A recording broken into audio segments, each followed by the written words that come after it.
molcajete has been drying for a while. Also, I didn't mention before, this also, you want to clean this off as well. Obviously, this gets a lot of powder that comes off of it. So you got to rinse this off too and let it dry. And we're going to make a very easy salsa, very basic. When you see how simple this is, you're going to say, man, I wish I would have known how to do that a long time ago, because it is super simple, super basic, but a lot of cooking.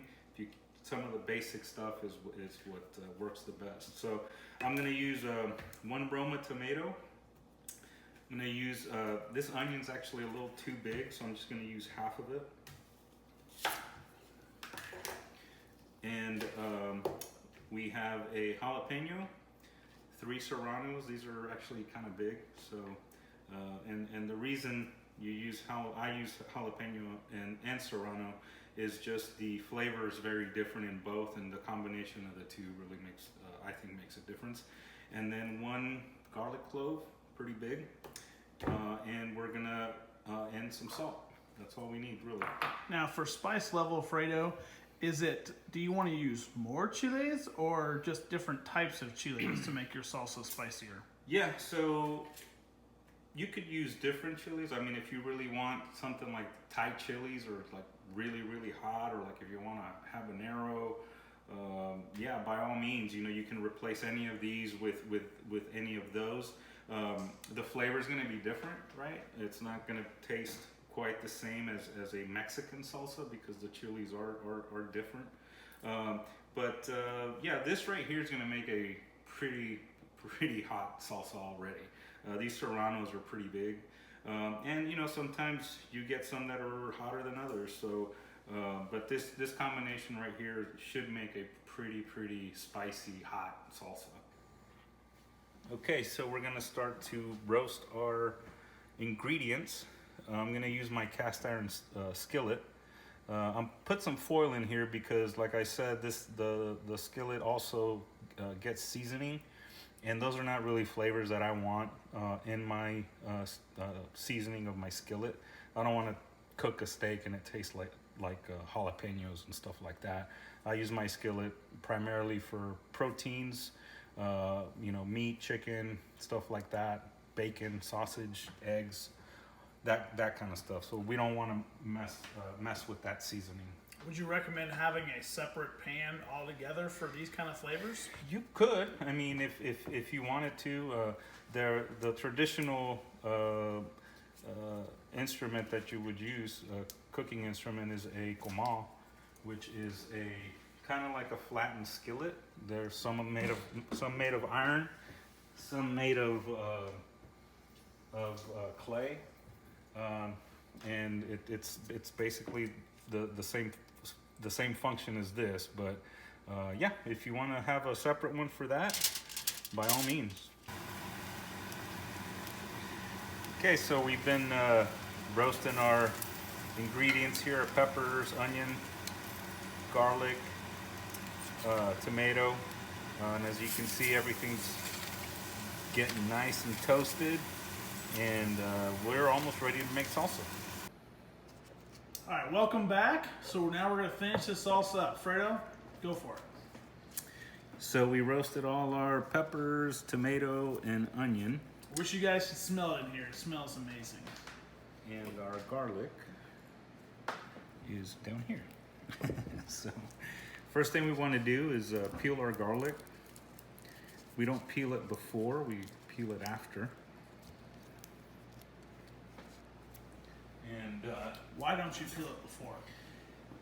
I just think that it kind of keeps it from burning. Okay, and we definitely don't want burnt garlic because that tastes nice and bitter, and we don't want that. Right.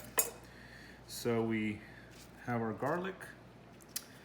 We take the ends off of the chilies. And now you can make this a little less spicy by taking the seeds out too, right? If you want to, yeah. I mean, I'm going for heat. It's just what I like.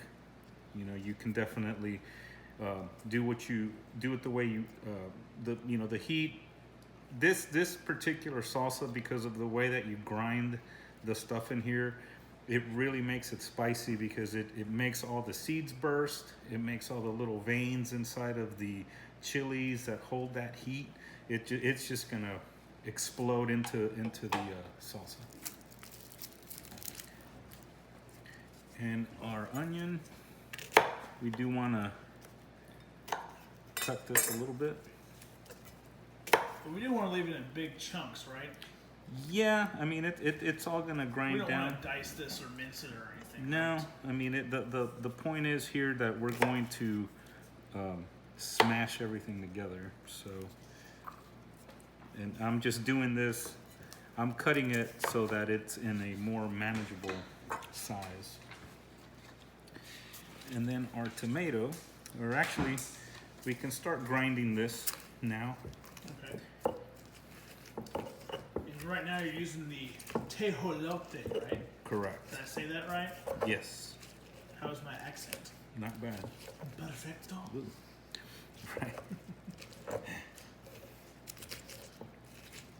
So as you see, I want to start incorporating all this stuff in here. Now the size of this molcajete, what size? I mean, what's your serving size going to be coming out of this thing? Is it going to be like about a cup of salsa, 2 cups? Maybe a little bit over a cup. Okay. Or maybe a cup, something like that. So say you're hosting a large party and you're going to want a lot of salsa, you should probably buy a large molcajete. Yeah, or you know, at that point, you might just want to blend stuff together. But Fredo, that would be against your heritage.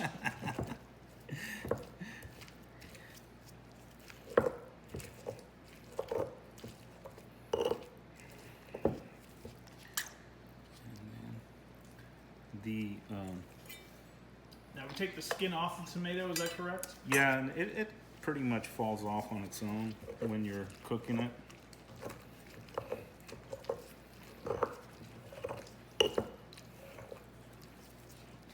And we also do want to add some salt. I'm doing about a tablespoon. And you salt to taste.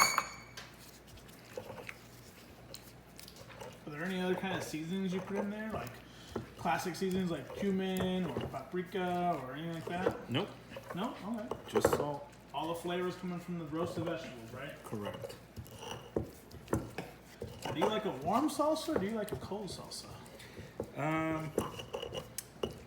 It depends. I mean, I like this one cold. It's fine. There are salsas that I will make that I'll make them in a blender, and then those could be hot if you wanted to cook them down. Now, if you wanted to serve this warm, you can actually heat up the molcajete, correct? Yeah, I mean, I guess you could. I've never done that, but when I was reading, they actually hold heat very well, just like iron does. Yeah, well, it stays hot for good half hour after you've heated it up. Well, yeah, it is volcanic rock, right? So it is it should hold that heat for sure. All right, so we've been mashing everything, grinding everything down, and we're pretty much ready to taste. All right, amigos, it's time to try this traditional Mexican salsa. Fredo, let's try it. All right. You first. Oh, thank you. Muchas gracias, It's amigo. hot.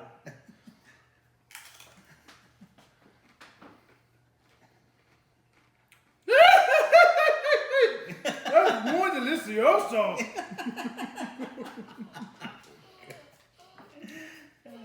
You're upsetting Frank.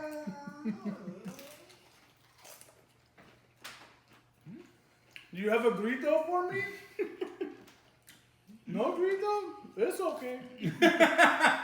Thanks for joining us today, guys, on Man Culture on the Skids. Again, don't forget to subscribe, like the page, comment in the comments below, and we'll see you for the next episode. Thanks so much for showing us how to do this, Fredo. Did you like it? It was awesome. I did a grito. See you next time, gang. Thanks, guys.